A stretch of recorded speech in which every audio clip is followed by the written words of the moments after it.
ഇന്ന് ഞാൻ പറയാൻ പോകുന്ന വിഷയം ഒരു വാർത്തയല്ല, ഒരു രാഷ്ട്രീയ വിഷയമല്ല. ഇത് കോടിക്കണക്കിന് അയ്യപ്പ ഭക്തരുടെ വിശ്വാസവുമായി ബന്ധപ്പെട്ട വിഷയമാണ്. ശബരിമലയിൽ സമർപ്പിക്കപ്പെട്ട സ്വർണവുമായി ബന്ധപ്പെട്ട് ഉയർന്നിരിക്കുന്ന ആരോപണങ്ങളും വിവാദങ്ങളും കേരളം മുഴുവൻ ഇന്ന് ചർച്ച ചെയ്യുകയാണ്. ഒരു ചോദ്യം ഞാൻ നിങ്ങളോട് ചോദിക്കട്ടെ. ഭക്തർ വിശ്വാസത്തോടെ സമർപ്പിക്കുന്ന ദൈവത്തിന്റെ സമ്പത്ത് സുരക്ഷിതമാണോ?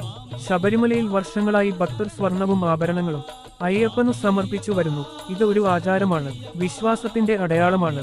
എന്നാൽ ഇപ്പോൾ ചില ഔദ്യോഗിക റിപ്പോർട്ടുകളും പരിശോധന വിവരങ്ങളും പുറത്തു വന്നപ്പോൾ സ്റ്റോക്ക് വ്യത്യാസം, കണക്കിൽ പൊരുത്തക്കേട്, സ്വർണത്തിന്റെ അളവിൽ കുറവ് എന്നിങ്ങനെയുള്ള കാര്യങ്ങൾ ചർച്ചയാകുകയാണ്. ഇത് ഭക്തരെ അവഗണിക്കാവുന്ന ഒരു വിഷയമല്ല. കാരണം ഇത് പണം മാത്രമല്ല, ഇത് വിശ്വാസമാണ്.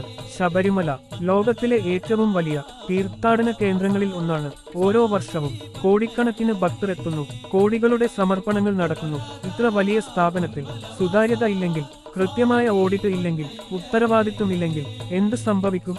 ഗുരുവായൂർ ക്ഷേത്രത്തിലും കൊട്ടാരക്കര ഗണപതി ക്ഷേത്രത്തിലും ഉദ്യോഗസ്ഥർക്ക് തോന്നുന്ന രീതിയിൽ കാര്യങ്ങൾ ചെയ്യുന്നു.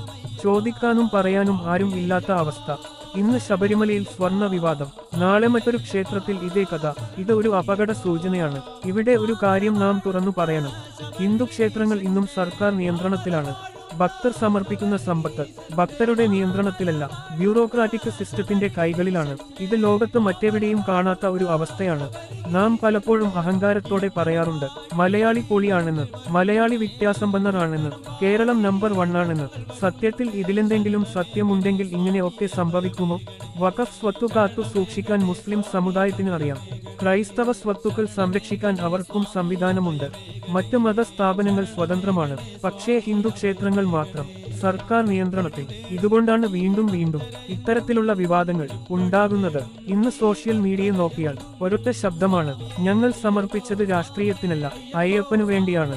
ഭക്തർ ചോദിക്കുന്നു, നമ്മൾ വിശ്വാസത്തോടെ കൊടുക്കുന്ന സ്വർണത്തിന് ആരാണ് കാവൽ? അയ്യപ്പന്റെ സമ്പത്ത് ഇങ്ങനെ കൈകാര്യം ചെയ്യാമോ? ഇത് കോപം മാത്രമല്ല, ഇത് വേദനയാണ്. ഇവിടെ ആരെയും അനാവശ്യമായി കുറ്റപ്പെടുത്താൻ നമ്മൾ ശ്രമിക്കുന്നില്ല. നമ്മൾ ചോദിക്കുന്നത് ഒരു ലളിതമായ കാര്യം മാത്രം. കൃത്യമായ ഓഡിറ്റ് വേണം, ഇൻഡിപെൻഡന്റ് ഇൻവെസ്റ്റിഗേഷൻ വേണം, സുതാര്യമായ സിസ്റ്റം വേണം. ക്ഷേത്രത്തിലെ സ്വത്തുക്കൾ സൂക്ഷിക്കാൻ കൃത്യമായ സംവിധാനം വേണം. ഇത് രാഷ്ട്രീയമല്ല, ഇത് മതവിദ്വേഷമല്ല, ഇത് വിശ്വാസ സംരക്ഷണമാണ്.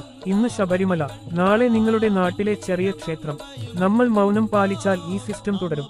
ഹിന്ദു സമൂഹം ഉണരാതെ ഇരുന്നാൽ വിശ്വാസ സ്ഥാപനങ്ങൾ ഒന്നൊന്നായി തകർന്നു പോകും. ഇത് അയ്യപ്പന്റെ വിഷയം മാത്രമല്ല, ഇത് ഹിന്ദു സമൂഹത്തിന്റെ ആത്മാഭിമാന വിഷയമാണ്. നമ്മൾ ശബ്ദമുയർത്തണം, നമ്മൾ ചോദിക്കണം, നമ്മൾ ബോധവൽക്കരണം നടത്തണം. ഈ വീഡിയോ ഒരാളിലേക്കല്ല, 10,000-ത്തിലേക്കു എത്തിക്കൂ. ശബ്ദം ഉയരട്ടെ, വിശ്വാസം സംരക്ഷിക്കപ്പെടട്ടെ. സ്വാമിയെ ശരണമയ്യപ്പ.